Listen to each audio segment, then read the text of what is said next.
Okay, going live, and the meeting is yours. Okay, thank you, everybody. I'd like to welcome everybody to the virtual Village of Wolverine Lake Council meeting for Wednesday, February 10th. Please stand for the pledge of the flag.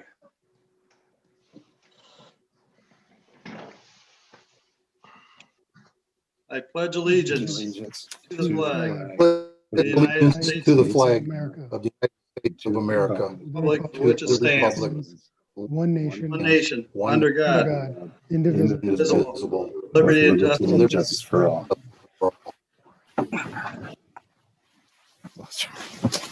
Okay, roll call, please. Duff, Yes. Dumont, Jeremini, Here in Wolverine Lake, Malik, Present Wolverine Lake. McNutt, Wolverine Lake. Nedrow, President Wolverine Lake. O'Brien, Here, Wolverine Lake. And I believe Mr. Duff's at his house too in Wolverine Lake. Yes. Sorry about that. It's okay. I'd like to make a motion that we excuse Dumont. Okay, that was a motion by Duff. second, Second by Malik. Actually, Bob, I think Mr. Giamini beat you, so second by, All right, that's fine. any discussion? All in favor, or roll call vote, please. I caught myself. Jeremini, yes, Malik, Yes. McNutt, Yes. Nedrow, Yes, O'Brien, Yes. Duff, Yes. okay. I do not believe we have any additions to business, is that correct, Dave? I have nothing to add. Thank you. Okay. Moving on to approval of the agenda. So moved. Motion by Duff. Second. Second Malik. Who was the second one besides it, Mr. Malik? I think somebody caught him earlier. I thought it was O'Brien. Bill. Yeah, okay, that was Mr. O'Brien. And motion was to approve the agenda as stated. Any discussion on that? On roll call, please. Malik, I'm sorry, was that Malik? Malik, Yes. McNutt, Yes. Nedrow, Yes. O'Brien, Yes. Duff, Yes. Jeremini, yes. Okay, don't believe we really have any correspondence or any other information to add. So with that, we'll move along to call the public. An opportunity for citizens to address the council on any item. So if we have any public that would like to speak, was it star 9 to raise your hand? There are no public callers at the moment. Okay. With that, we'll bypass the call to the public and move on to consent agenda. Motion. That was a motion by Duff, Second. second by Mr. O'Brien. Any discussion on that? Roll call vote, please. Duff, Yes. Jeremini, Yes, Malik, Yes. McNutt, Yes. Nedrow, Yes. O'Brien, Yes. Okay. Moving along, we got board appointments, and we've got an application from Mitchell Tarango for the Parks and Rec Board for a 3-year term expiring 12/31 of 23. And, Make a motion that we approve Mitchell Tarango for Parks and Rec Board. okay, second. motion by Duff, second by Mark Giormini. Discussion? Yeah, go ahead. I'd say real quick, Mitchell applied and he seems really eager to contribute to his to the community, and he's already got some ideas for new projects and things that we might take on. So we're looking forward to having him next Monday and going forward. Good. Well, I do know that his dad was Mark Tarango, and Mark was ex-councilman. Of quite a few years ago. I guess it wasn't that long ago, but Mitchell's been in the area here, I guess, for 15 years. So it was over in Brushwood evidently. So any other discussion on that? Okay, roll call vote, please.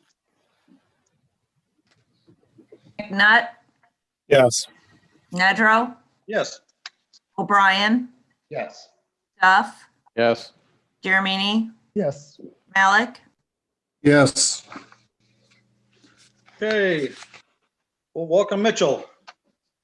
Public hearings, we have no presentation, so we'll move along to public hearings, which we have a Community Development Block Grant Fund, the Cdbg Fund, public hearing to have tonight. And after the public hearing, we can move forward with a resolution on that. So I'll accept a motion to open to the public hearing for the Cdbg. So moved. GB. Motion by Duff, second, second by second. Malik. Yeah, Discussion.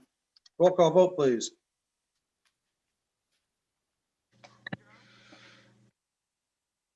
Nedrow, Yes. O'Brien, Yes. Duff, Yes. Jeremini, Yes.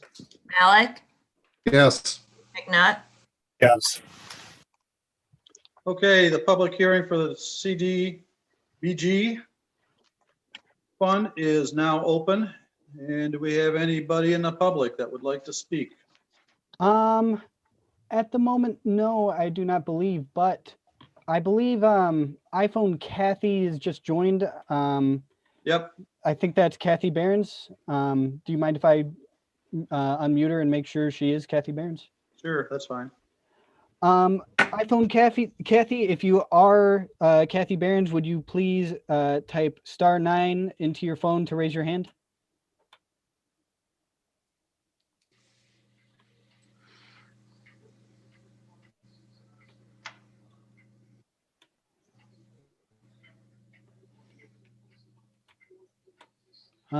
She must be away from the phone right now. But other than iPhone Kathy, there are no public callers in the Zoom.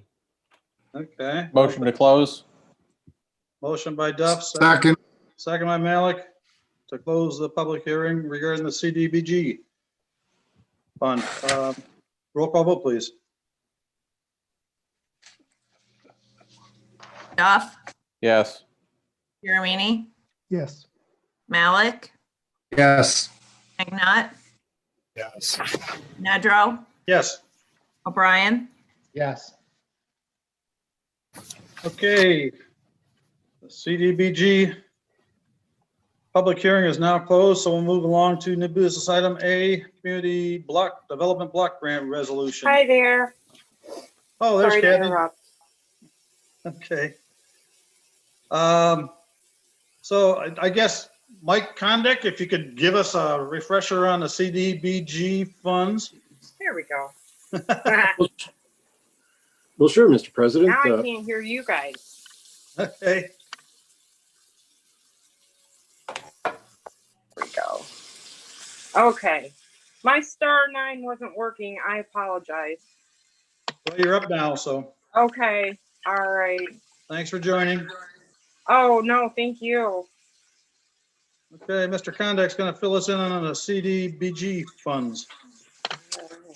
We get a meager allotment every year, Mr. President, somewhere in the vicinity of $7,000 or $8,000.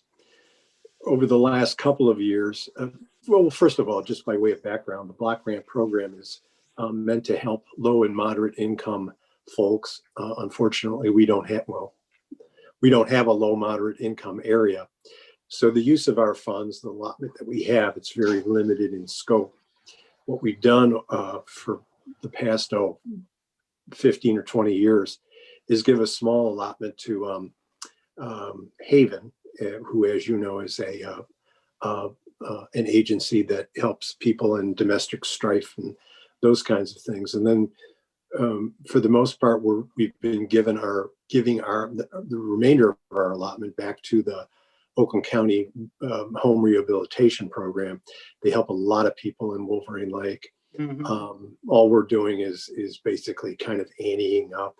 Last year, Mike Smith somehow talked the county representatives into being able to use funds for our kind of retrofitting our basement bathroom, the one that's affixed to the council chambers, to allow for handicap access. So we'll have a push button door on there that should help in that regard.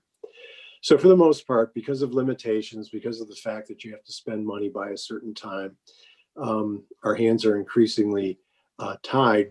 I don't think we've still gotten verification that we can spend what we applied for and were approved for last year even. So it's a very, it's a slow moving process.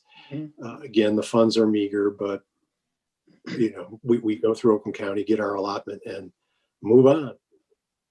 Okay. Thank you. You always do such a nice job of presenting that whole scenario there for us. So, so I guess we can move forward with the resolution, which is be it resolved that the 2021 program year CDBG funds be allocated as follows: $3,500 to Haven and $3,500 for housing rehabilitation. And that goes back to the county, correct, Mike? Right, you are. Okay. So moved. That's a motion by Duff. Here a second on that. Second by Mr. O'Brien. Thank you, Bill. Any discussion?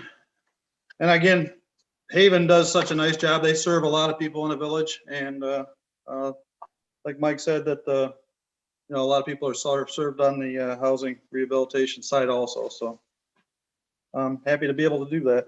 So roll call vote, please. O'Brien, Yes. Duff, Yes. Jeremini, Yes. Malik, Yes. McNutt, Yes. Nedrow. Yes. Okay, thank you. Moving on to recommendation from Parks and Rec Board. We've got three of them tonight. First, a request to look into the grant opportunity from Priority Health for fitness area in Clara Miller Park. And I guess, first of all, we really need to have some information on this. So is there anything, Mark, you can have put together or anything in the future on stuff like this? I mean, it'd be nice to know what the grant is possible, what the amount is, or which way we go about it as far as asking council to make a decision on something we don't have any information on is a little difficult. So. Well, Go ahead. okay. Well, we at this point, I think we do have information available for you. The background is Dave and I were approached by a village resident about this opportunity, and then I attended a meeting with them along with the resident. And then earlier this year, Mike Kondak and Dave Gillum also attended a meeting to look at the opportunity at this. And then this time it would be application would just be to pursue the application at no financial commitment from the village. Okay. But just looking at the chance to get it, and it's a $50,000 grant towards what it would in total be a $150,000 fitness court that would go into the main section of Clara Miller Park. Since Parks and Rec made the recommendation, Dave has spoken with Chris Nordstrom about the route to go and things like that in terms of the MDNR grant and other things, in particular talking about playground equipment and everything else. So we are, at this point, it's a little bit more, the timing is an issue of everything. And in terms of grant deadlines and that nature, but tomorrow we do have another meeting scheduled with them to discuss further the opportunity with the fitness court and what's offered there. I do have the general information, the budget overview, all of that available. Okay. So, Like I said, it's just a little I hard to understand. make a decision when you don't really have anything in the packet. So, is there much work to putting putting an application in for the grant, or? I They know said- there was a lot of stuff that we had to go through with the DNR grant. you know? Yeah, that was the big thing. This one, they said it's about 2 hours. Okay. So And it was for, you said $158,000? $150,000 core, and the grant through Priority Health covers 50,000. They then offer additional opportunities to work at getting sponsorships to lower the amount owed by the village to either 75 or even down to 50. Okay. So And that's where that would be for calendar year when? this calendar year. So starting in July or, Yeah, they would like to see it. Generally, their timeline is it's faster than we typically move, but it would be sometime around money committed by July, August, and then well, breaking. I guess the reason I'm asking is because if we applied for something like that, we'd probably, it would be in our next budget cycle. But I mean, obviously we don't have anything left this year. So Right. we would have to budget, essentially, we'd have to budget for an extra $100,000 for this project then, is what we're saying. Right? Yeah, should we receive the grant? Yes. Right. Yeah, Okay. Brian, if I can jump in and maybe just fill in some of the details. What Mark has said is entirely accurate. And really, it's more a question of timing. When we had our initial conversations with the representatives of Priority Health and the National Fitness Center about the program, we weren't aware of exactly what the timing would be potentially for the grants that we're looking at through the Michigan Department of Natural Resources. Uh-huh. And it was after we had our initial calls and discussions with the National Fitness Center folks that we completed our updated Parks and Rec master plan to put us in a position to potentially be able to make an application to the state for some of their grant funding. And once we had the updated plan done, then I looped Chris Nordstrom from Carlisle Wortman into the discussion, and he was able to lay out the timing of the DNR grant program. So the bottom line is, if we were able to obtain a grant from the state, probably the earliest that we would find out would be sometime in December of this year. All right. And we would need to make a commitment to the Priority Health folks long before then to have the funding in place. So as Mark has indicated, really it's a question of timing more than anything else. I think the Parks and Rec boards, their sense is, and Mark, correct if I'm wrong, but I think this is something that maybe we should be looking at for the future, for down the road, possibly. And I think that's at least my intention, to raise that with the National Fitness Center folks when we have our conference call with them tomorrow, just that this year is not going to work for us, but how can we think about potentially being able to do this down the road? Okay. Yeah, in terms of Parks and Rec, one of the big things that was stressed in our meeting where we did make this motion was they don't want this to be any kind of a priority over playground equipment or things of that nature.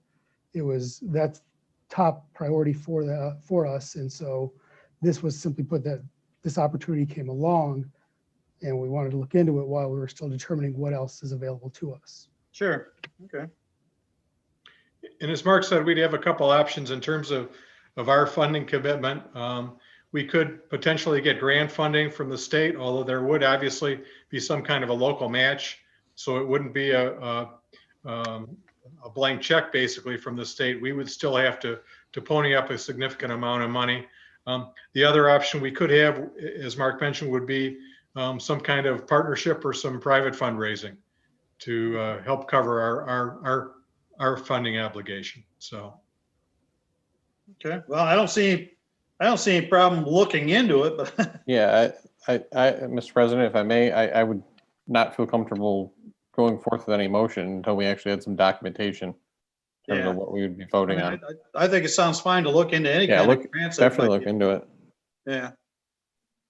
So I guess, I mean, council's pleasure on that, but I don't see any reason why we can't look into something. We'd have to probably finalize anything before we went forward anyways, but to gather information or, you know, I don't have a problem with that.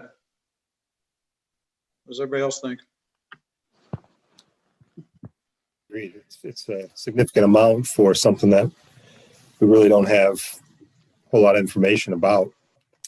You know, what's present in it. You know, it's a fitness area. What does that mean?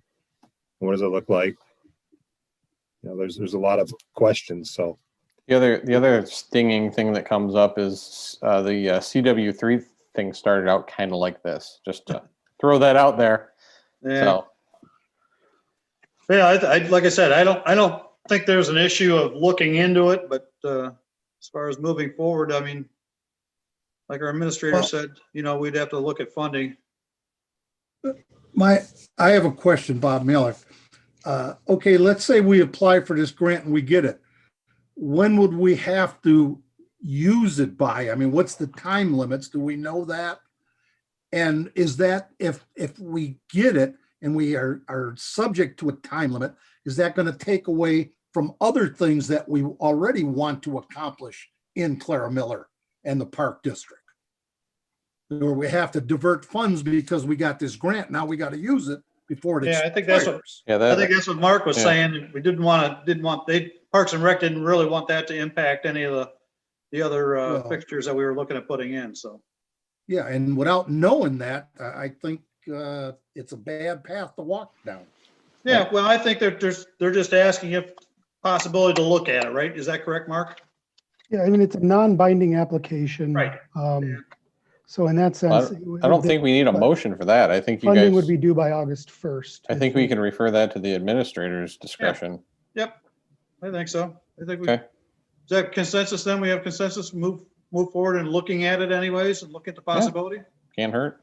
Sure. Yeah, I don't find a problem with that. Okay, I think we got enough direction on that then, thanks. Second item is request council to set a noise ordinance for the pickleball courts for hours of 8 a.m. and a half hour after dusk, so. Mr. President, wouldn't that be something that would come out of planning? Actually, no, because it's not a zoning ordinance, really. Yeah, it'd be a general police power. General offense, yeah. So as far as we've got a noise ordinance on the books, and we've got actually an ordinance for the parks on the books also, so. Well, you know, Bob Malik here. I'm looking at the ordinances and 65606, which is construction noises, okay? And Yep. it shows time limits there, you know, on Saturdays and Sundays and in weekdays.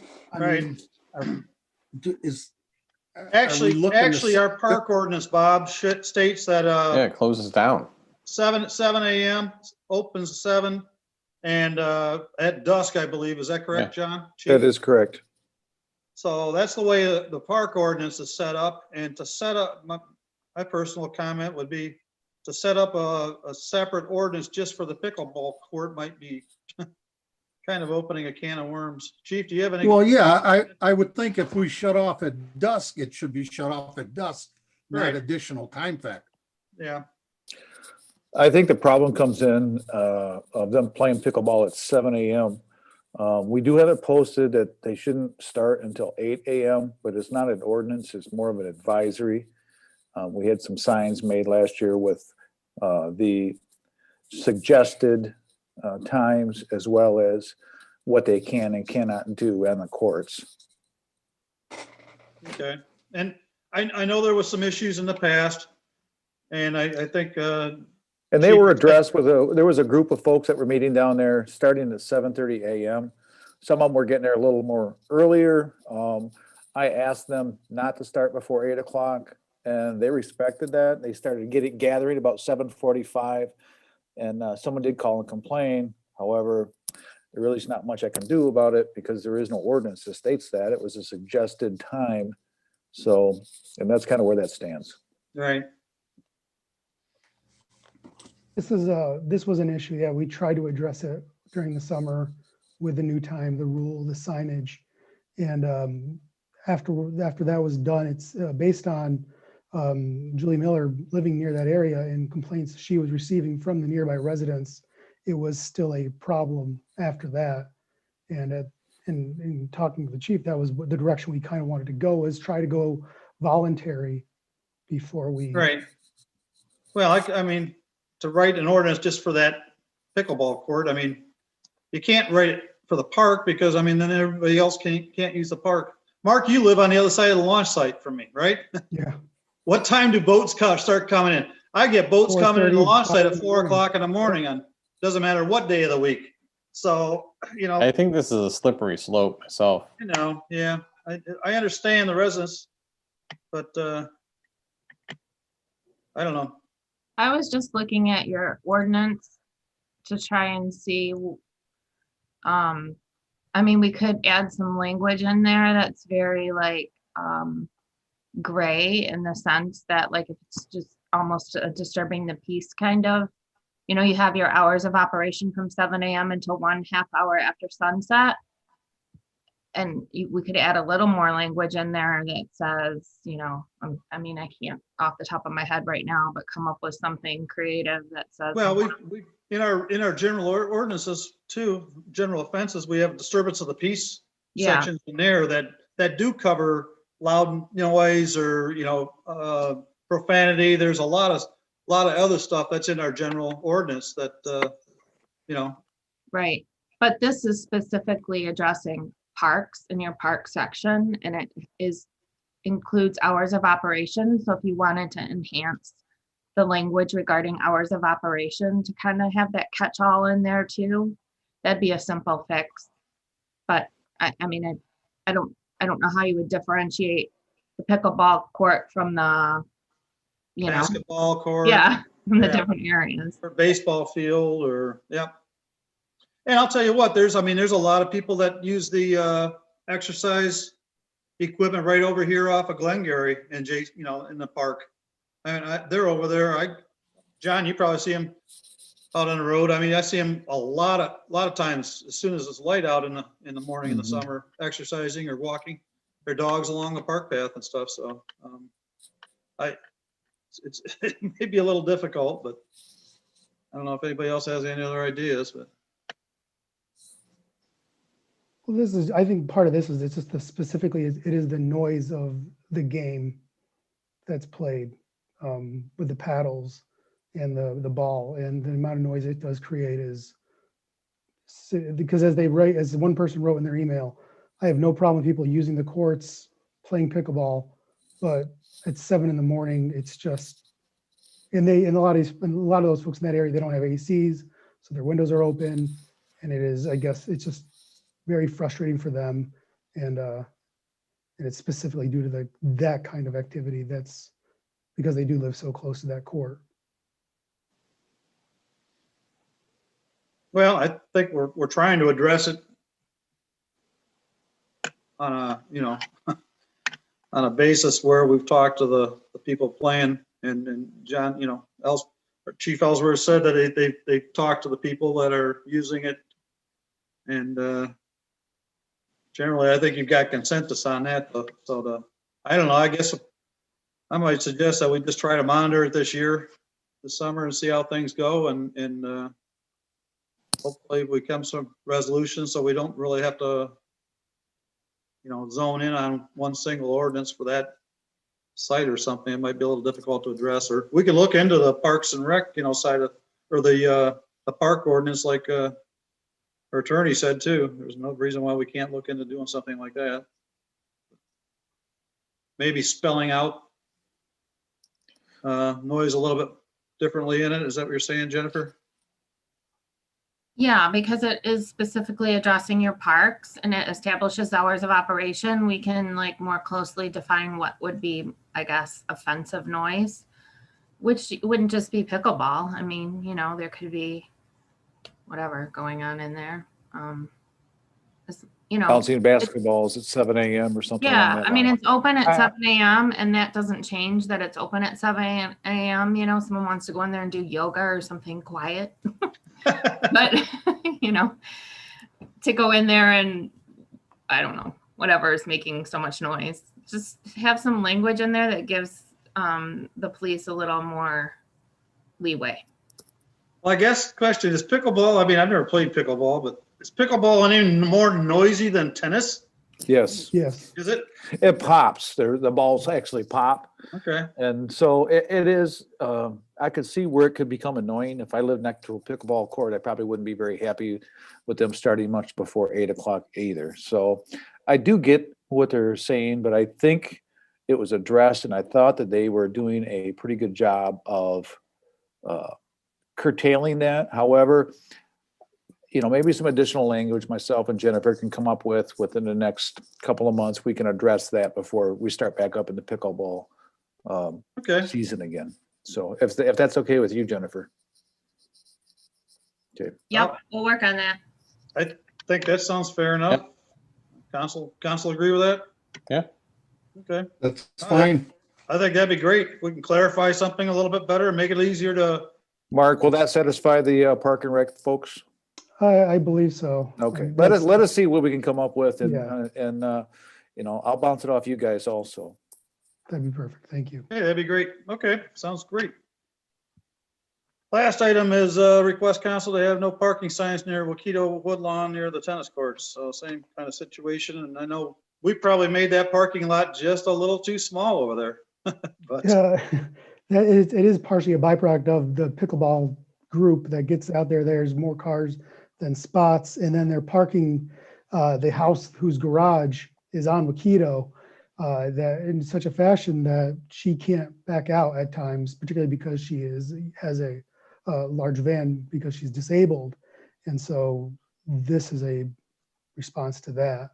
Mark, if I could, I don't think we necessarily need an ordinance or signs there. If I'm notified of it, we'll take care of it, because there are laws that say they can't be blocking the driveways already. If we have to, we could post something, but rather than create a traffic control order and post a couple of signs down there for no parking, I'd rather try to address it by individuals who are trying to block the driveway. I don't necessarily think that it's needed. And obviously, the federal government came in and said we had way too many signs a few years ago, and I don't want to get back into throwing up signs every time somebody complains. I would like a chance to address it before we have to do that. And I was not made aware that there was a parking problem down there until I got a call from Julie. And if there is a problem, we can address it. But at the same time, I don't necessarily think we need to put up some signs and no parking. I think we can, if necessary, we might have to address adding some additional parking down there. Mhm. That would be fine. This was a big concern of Julie's, knowing the resident and knowing her frustrations. But yeah, if we can do it in a less aggressive fashion or, regulatory nature, then that would be perfectly acceptable. And I'll go speak to the resident. Like I said, I wasn't made aware of that. I don't want to create more of an issue by posting up some signs there. So I'd like a chance to at least address it before it gets to that point. John, Bob Malik here. Also, naturally it's all snow covered basically at this point, but is there room to add additional parking spots where we have them now? Sure, yeah, absolutely. Yeah, on the street? Sure, it's the old, basically it's the old Wakedo Street. We could go west. So we could We go had west. talked about that at one point in time, I east. Well, thought. that's my thought. Yeah, We we did. So if we can- let's see if we can address it during the summer, and we'll come back with some suggestions to the council. It actually Well, it wouldn't be hard to make that lot bigger. I mean, it's right on the base of the road. If we have that much activity, it might make sense to extend the parking area. We'll look at that. And I think that was the issue when we started out. We didn't know that it was going to get that much activity. Now that we do, Right. maybe we need to adjust. I think we've only got 5 spots in that parking lot, so. Yep. 4? Yeah, I know it was I figured we needed more, but there wasn't a lot of people utilizing that before, so. Okay, well, I think we got consensus on that also, so. That would be wonderful if we could address it that way. I don't think we need to have anything else, any more discussion on Parks and Rec at this point. Moving on. Recommendation from the Water Management Board, request for council to create a sewer SAD for 2021 and post an announcement of the village or the public informational meeting hosted by the village engineer and treasurer. I know Mike Hurst is on. Yeah, I imagine he'd probably like to speak on this, but I guess I had a little discussion with our administrator this afternoon, and also Mike Kondak. You've been really involved with all the SADs in the past that we've put together. So really, it's a matter of process that isn't it? My understanding is that we have enough people that would want to get into an SAD. We pass a petition around and they sign a petition, and then they come to council, and then we look into moving the process forward from there. We have to, That's a pretty good hearing at that point. summary assessment there, Mr. President. We do have to go through some hoops. However, there are public hearings involved. We Right. have to hire an attorney who opines that, we're basically the village is issuing bonds. We're putting our full faith and credit behind fronting the money for the various components of the lateral connection process. And in so doing, we have to pay for a bond attorney, not cheap. And we have to pay for somebody to bring the issue to market, again, not cheap. We assess those costs over all of the participants in the special assessment district. The idea is that the more the merrier, in the sense that whatever that set cost is, it to the extent it's deferred or handled, or more and more people handle it or take it on, then the less it is per household. But Yeah, it's dispersed in over the recent number of years, people, SAD. So, So in recent years, the cost is about 15 to 16 grand. I think the idea would be to publicize the process a little bit, see if we can get people interested. The idea of having a discussion with Mike Powell, let's say, and myself, that's a little premature. That's putting cart before the horse. Once we know we have a number of people who are at least interested, not committed, but at least interested, then he and I can have a meeting and all the questions are answered. Mike Powell's from the practical standpoint. Here's what the grinder pump does. Here's what you can expect in terms of process and so forth. Me from the standpoint of, hey, this is going to, from the financial aspect, we're going to put this on the tax bill. We're going to have it amortized over 10 years. The bonus for you people is that we're borrowing at a tax exempt rate. That's great. But, nowadays it's not clear, but if someone wants to, people are tying in regardless. They don't necessarily have to be part of the special assessment district.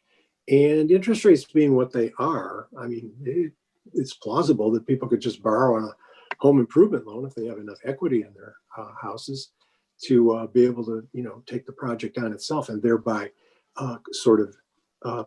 not have to pay any portion of those fixed costs, the attorney and the financial advisor. okay. But I know our administrator and I talked a little bit about trying to get some information out. So, I mean, maybe we post it on the website, and also maybe, have an email blast out. Mike Hurst, do you want to speak on this regarding the water board also, Mike? Sure. A little bit more detail. First of all, as far as is this in our lane on the water board? Septic fields have an adverse impact on our water quality, and that's one of our missions is to improve or maintain the water quality. So we do think it's within the water board's lane to do this, or at least ask for it. We've identified about 20 village homeowners through the website, through Facebook, that have already shown interest. So good. I know there's a minimum of 30 needed to really make this go, but we already have 20 interested. Not that that means that they'll all sign up, but there's 20 interested. And also, we're not interested in throwing this over the wall. The water board wants to participate and help make this happen. And we've got folks that are willing to commit to working with the village administrator and whoever else to do things like provide website content, provide information, help explain the impact on water quality of the septic fields, even, post the maps on the website for where it's available, including, we'd include working with social media content. I know that'd be coordinated through the village. So I guess the bottom line is we're not just throwing it over the wall. We want to participate. We think it's important. We think there's enough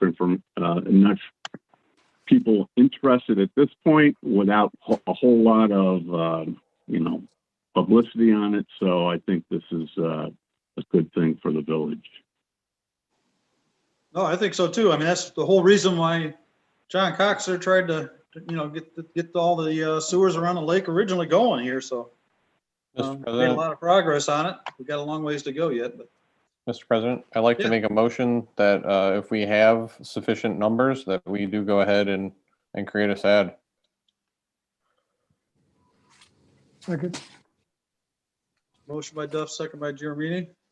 And I don't see any reason either. I mean, if people want to get into it. Again, yeah, if we have We've had enough numerous people. SADs put together in the past, so it's been a couple of years since we have it, and generally we do get enough people every couple of years. So I guess probably the thing to do at this point would be to probably try to get some information out there somehow. So maybe like an email blast, and like we were talking, Dave, on the website, and water board, if have at it. I mean, get a hold of people, as many people as you'd like to try to get them in on it. And the more the merrier, like Mr. Condek said. So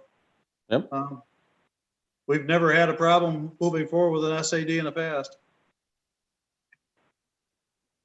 Well, I want to make sure that the council knows that we understand how much money is at play here, and we certainly aren't going to be doing anything on this board without going through the village administrator, because we don't want to, we certainly don't. We're not in the business of committing the village to expending resources or money. So we will fully coordinate with the village.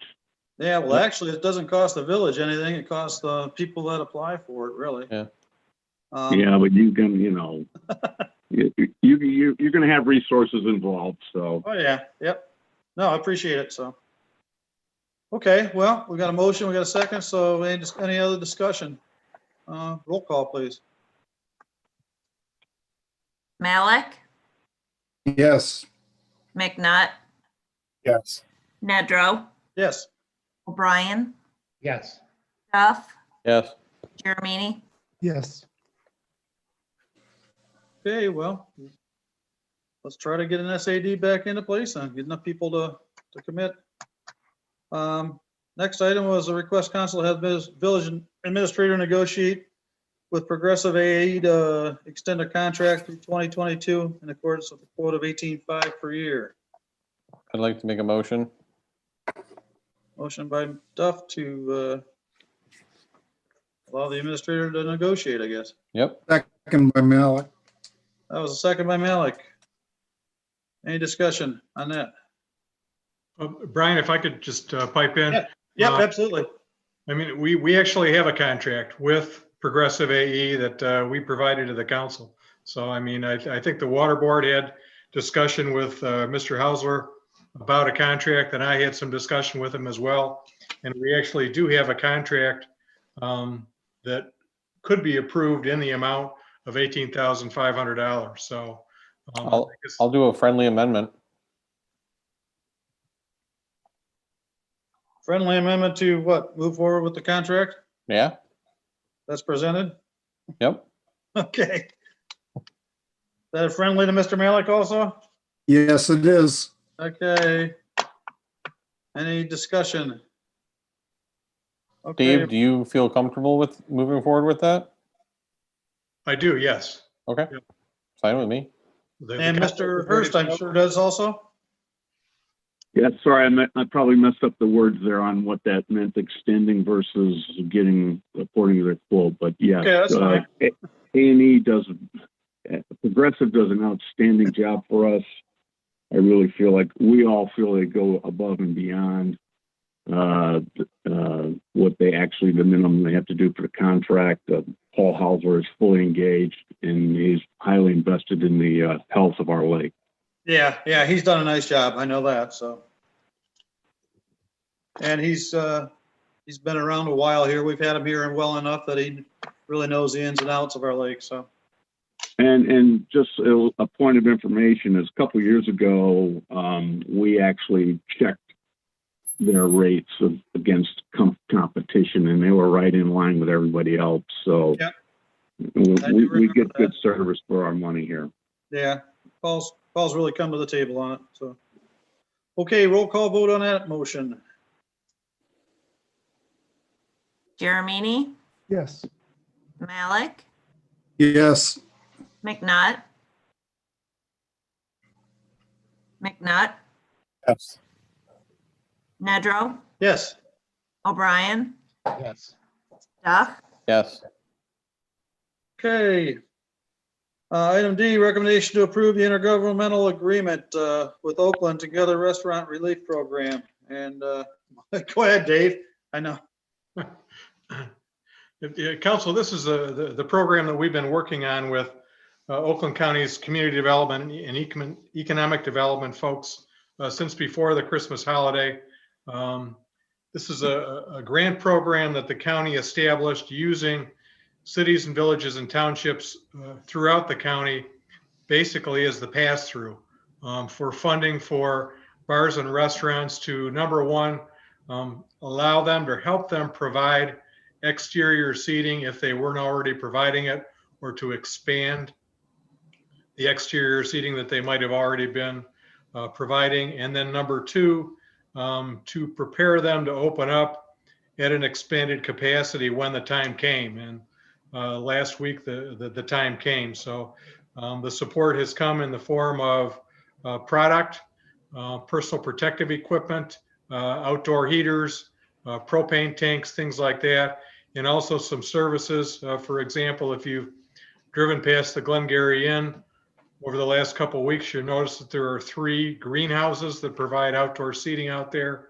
The platform foundations for the greenhouses were assembled by the commercial development group with Home Depot. The greenhouses were actually assembled by the commercial group at Home Depot. So the county money would be going to pay Home Depot for the services that they provided in support of the restaurant. So we're entering phase 2 now.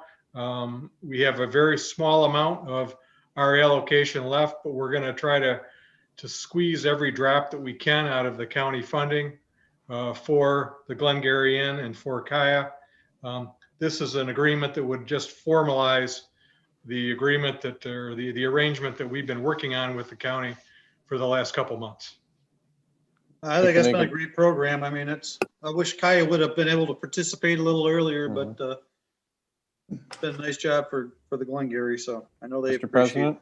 Yes. I'd like to make a motion that we approve the interlocal agreement between Oakland County and us for the restaurant relief program. Motion by Duff. Second. Second by Jeremini. Any discussion? I think it's been a great program, like I said. Yeah. So roll call vote, please. Malik, Yes. McNutt, Yes. Nedrow, Yes. O'Brien, Yes. Duff, Yes. Jeremini. Yes. Okay, thank you.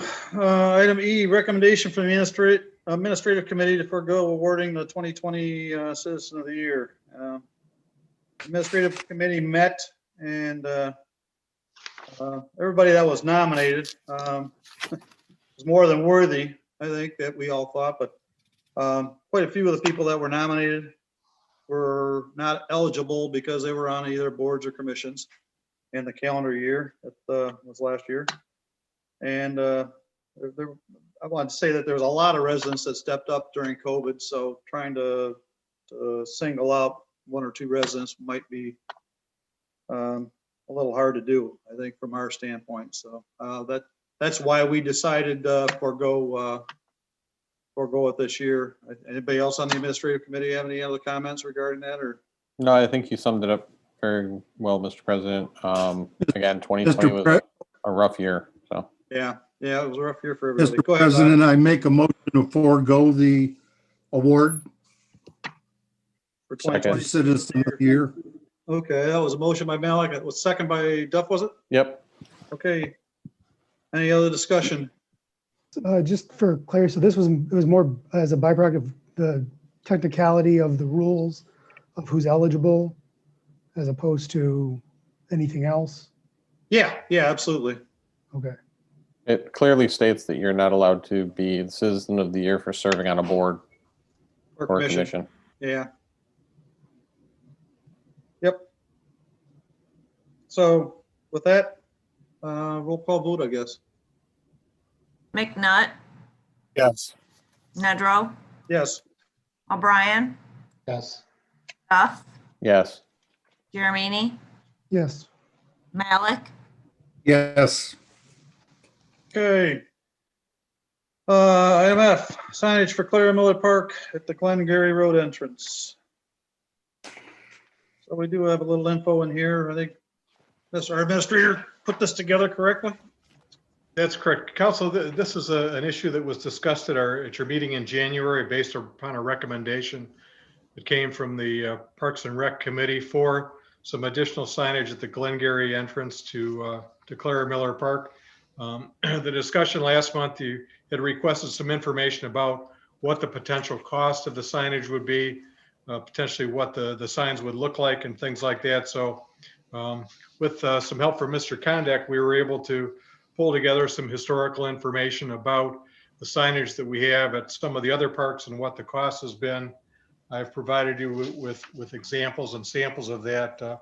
Ballpark, it looks like, I would say if we wanted to get an additional sign for the Glengarry entrance to Clara Miller, similar to the signs that we have in our other parks, similar to the ones that are in Clara Miller already, with the design services, looks to me like it probably would come in somewhere a little bit less than $2,000. Mm-hmm.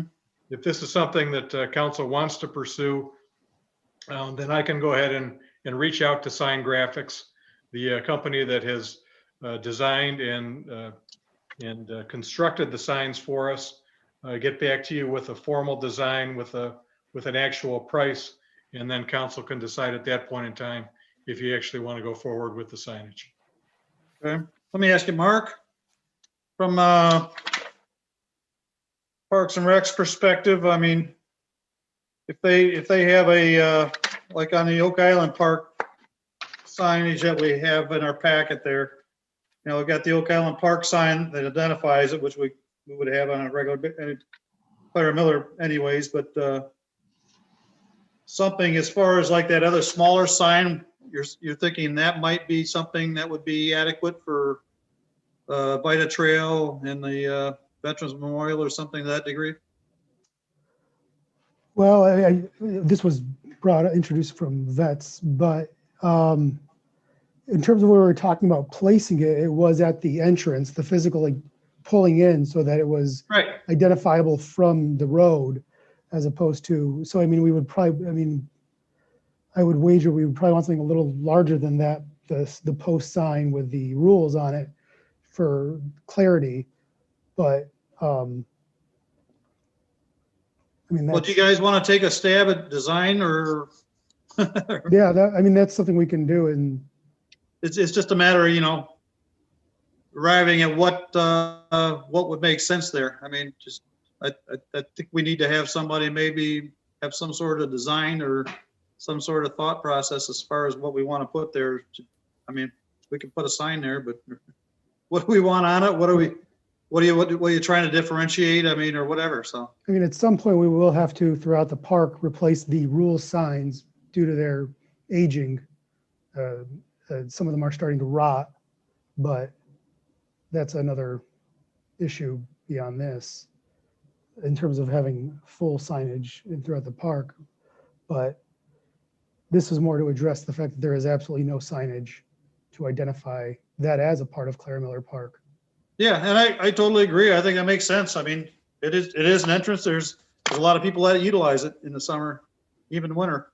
So, and then as far as like the Veterans Memorial, is there anything you want differentiated on that, or is a sign even necessary as far as that goes, or? Well, for the Veterans Memorial, if we're going to do any kind of signage for that itself, the vets would pay for that and do Okay. that and get potentially obtain a sponsor for that to Okay. highlight that specifically.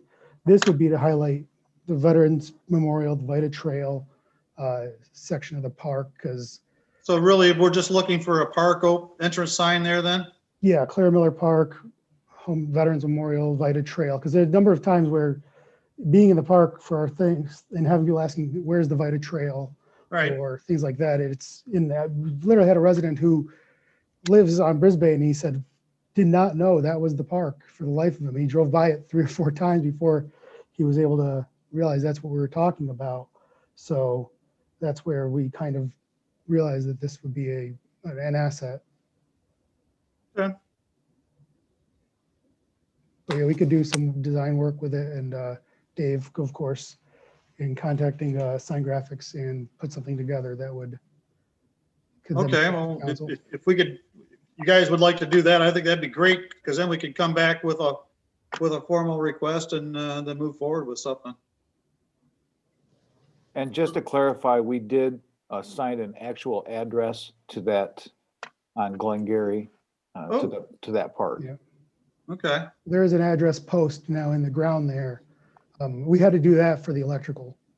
Okay. Get an address for there because DTE and consumers couldn't help us with anything. Well, I'll tell you without what, I an mean, it's actual gonna make sense to direct people to the Veterans Memorial if you have events there or something anyways, at least you have an address to be able to Yeah. put on a map, you know? Yeah, 855 Glengarry Road. Yeah, that makes sense. Okay, that's great.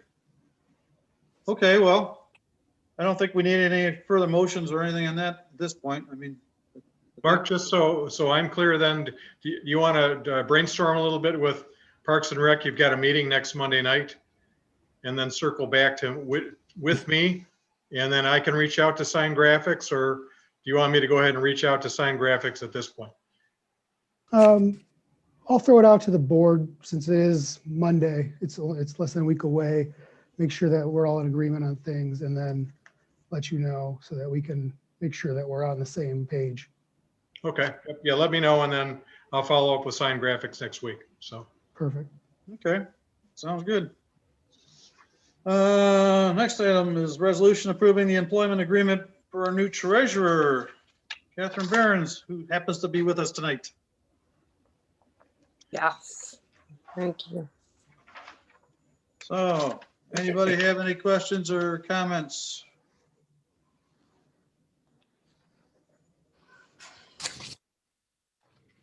Nothing? Council, I would just indicate that at your last meeting, I was directed to reach out to Ms. Behrens and have discussion with her and hopefully come to terms on the contract that I could bring back to you for your approval.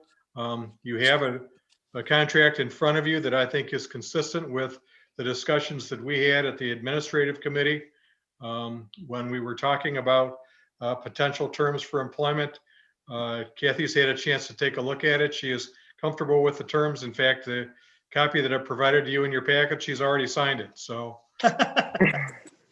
if you have any questions, I'd be happy to answer those. I think the other thing we have to do tonight is I think we have to, and there'll be time for other acknowledgement down the road, but I think we have to acknowledge the work that Mike Kondek has done as the village treasurer for a number of years, and also, and by my count, been through the records on 3 different occasions as the interim administrator too. So Absolutely. Most definitely. he's Twice. twice, but yeah. Yep, thank you, Mike. But Kathy is here with us tonight. I talked to her yesterday and just confirmed with her that this was going to be on the agenda. She said she would join the meeting tonight in case anyone had any questions at all for her prior to any action on the contract. I think we already pretty much had her all questioned out the last time we had her in, so. Anybody have any other comments or? Okay. I would accept a motion to move forward with the So moved. employment contract. That was a motion by Duff, second by Malik. Any other discussion, like I said? Okay, roll call vote, please. O'Brien, Yes. Duff, Yes. Jeremini, Yes. Malik, Yes. McNutt, Yes. Nedrow. Yes. Welcome, Kathy. Thank you. Thank you very much. Thank you all for your support, and I'm super excited and looking forward to coming on board. And Mr. Kondek is not going to be out the door tomorrow or anything, right? I hope not. Yeah, I You think look that's something perplexed, to be Mike. Mr. President, that's something to be worked out. I mean, it's going to be maybe a gradual transmission, maybe show Right. everything figured out in day one, and I'll be out the door then. But Yeah. likelihood, I might come back for certain seasonal things and input on the budget, that kind of stuff. Well, thank you. Like I said, hopefully you're not going to be out the door tomorrow, so Right. you're going to be around. Well, great. Okay. Thanks again, Kathy. Thank you. Thank you Welcome all again, for your sir. support. Welcome. See, set topics for the February 24th work session, and that's going to be our annual goal setting session. So I don't think there's anything else. That should be quite enough of a session to have. And I don't know, Jennifer, do you think that might be something we might be able to have in council chambers? February 24th? No, Yeah. No? We have to do it virtually? I think you are going to, yes. Okay. How are we able to get the interview done in council chambers? Well, they've changed a bunch of regulations since then, so You made them tighter? things they kind of opened up and then they closed back down, and now we have even more mandates. So, yeah, they've just recently, like right around the time when all the restaurants, prior to the governor's announcement for the restaurant reopening, the Michigan Department of Health and Human Services came out with some new regulations regarding in-person meetings and, distancing. And so your virtual meetings are good through the end of March. I think it's March 31st is when your virtual meetings, the governor's or the legislative or the Acts amendment allows through March 31st. And as of right now, Wasn't there something that said that was going to be good for through the rest of the year too, possibly? it's possible that they haven't done that yet, but Yeah, okay. yeah, There was so talk about it. it's kind of different every day. So it's Yeah, I know. hard to like predict what is going to happen next. I don't Okay. know. And then you got spring break coming up. So who knows? Because Yeah. that could be a game changer too. Okay. As soon as Well- we meet in person again, I'll let you know. I promise. Yeah, then we won't have roll call votes all the time. Administrator Dave, is our videographer going to be available to Zoom us in that night? We will confirm, but I don't expect it'll be a problem. Yeah, okay. So, Just that would be the only other question we might have. So with that, I guess we've got topics set for the February 24th work session. So I don't think we have any pending business. the only thing I would add on that, Mr. President, is if any members of council have specific issues or specific items that they would like to have us talk about, and they think there might be some background information that you'd like everybody else on the council, they have to let me know, and we'll track that background information down and get it to the rest of the council. So, Yeah, Dave was good enough to put all that information together in our packet regarding the goal setting sessions in the past. So put your thinking caps on as far as what you might want to see down the road here, and we'll head through it on February 24th. So I don't believe we have any other pending business. Update from Police Chief Ellsworth. How is it in Grand Rapids? Nice and warm there too, probably. Yeah, it's nice and warm. We got an additional 3 inches of snow last night, so Nice. yeah. It's better you than us.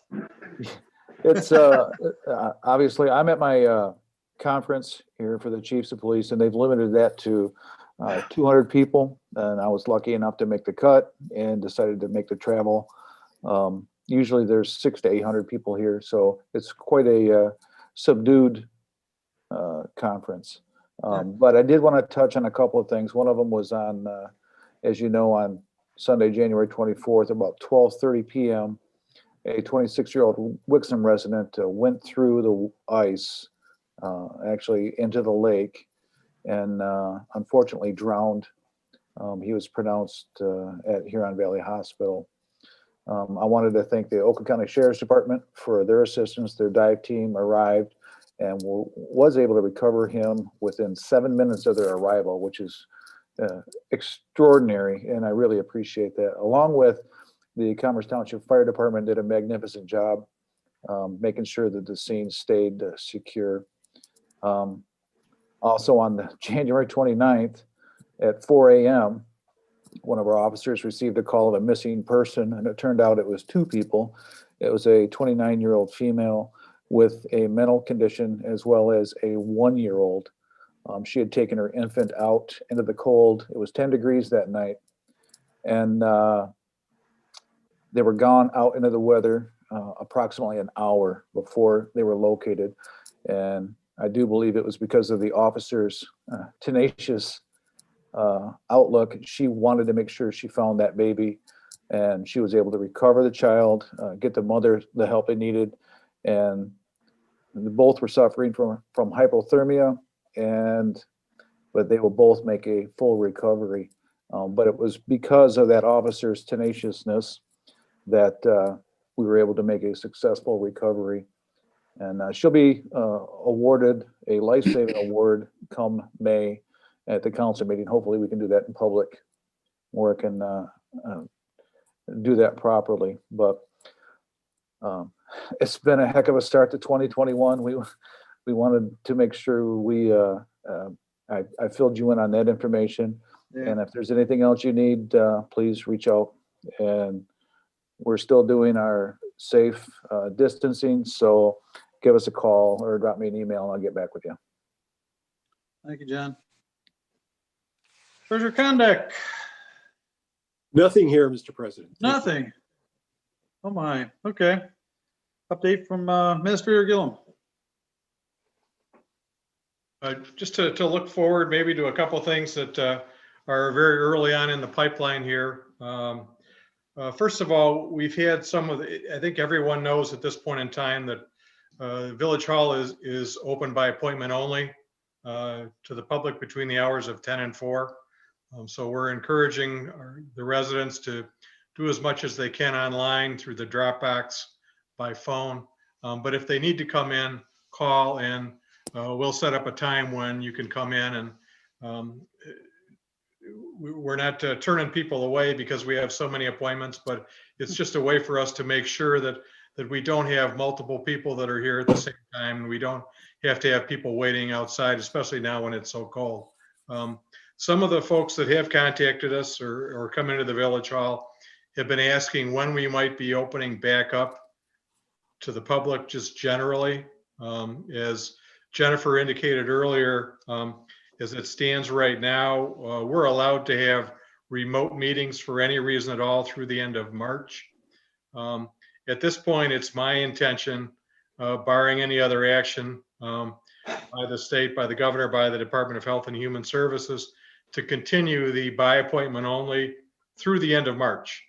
And as that time gets closer, then we'll reevaluate. Like with our meetings, I think we would like to be able to open up to the public again, but we want to do it in a manner that's going to be safe, not only for the members of the public, but also for the members of the staff here.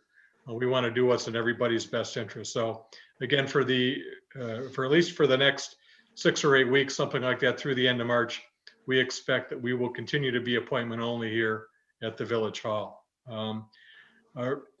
Number two, a reminder to everyone that next Monday is President's Day. The Village Hall will be closed. We will not be here, but residents should keep in mind that your trash pickup will not be affected. So you still need to get your trash out on Monday morning or Sunday night, depending upon what time you go to bed. So next week, the Onwards and Upwards Foundation is going to be meeting. I've been invited to the meeting. I'm going to sit in. And one of the things that I believe that the group is going to be talking about is the amount of support that the foundation wants to provide for, knock on wood, for our fireworks for Tiki Night this year. I've been in contact with Sam Belli, where we have what we believe is a contract that accurately reflects what the funding is going to be. That's subject to change, potentially based upon the foundation meeting next week. But either way, once we get some more direction from Onwards and Upwards, I should have a contract with Sam Belli that I'll be able to bring to the council at our meeting in March, so we can get that approved and then hopefully start to look forward to warmer weather, maybe a little bit more normalcy over the summer, and also the usual outstanding fireworks show over the lake on Tiki Night. That would be wonderful, wouldn't it? Yeah, it sure seems like it's been a long time. Yeah, it sure does.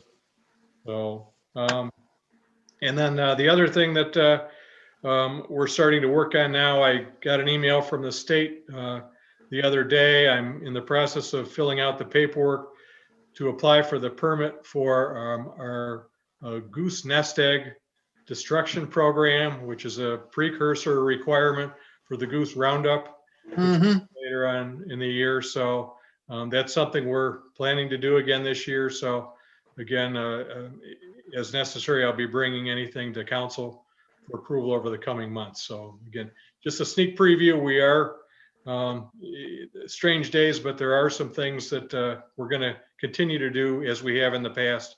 And those are a couple examples of those things. So that's all I have. Thank you. Okay, thanks. I just remembered Mr. Duff and our DPW leader running around in a boat with masks on one day when he was supposed to be boating. Hey, we had a letter. It was okay. Yes, it was. It was boating though. So anyways, yep. Okay, council comments. We'll start with Mr. O'Brien.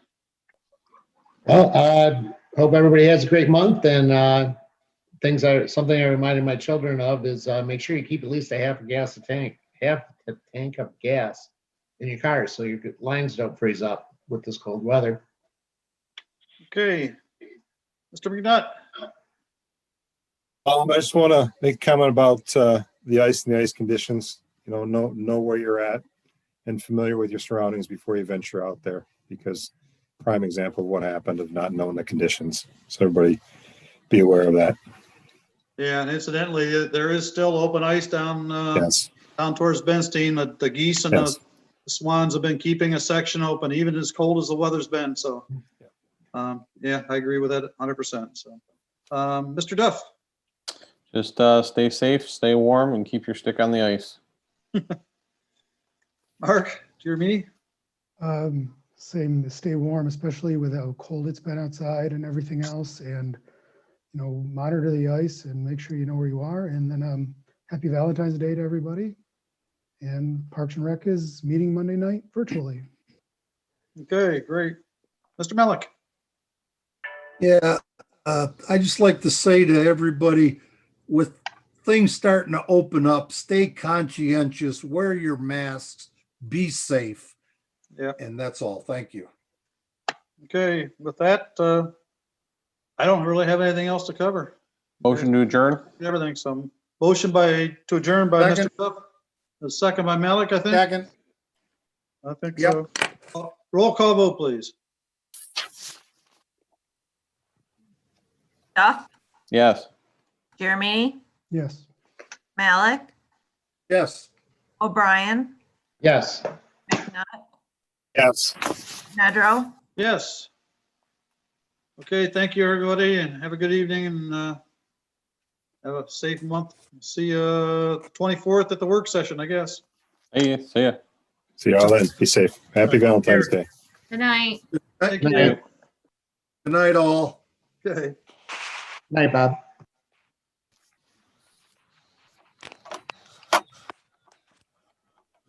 So Mark, as in Jeremini, are you still there? Yeah.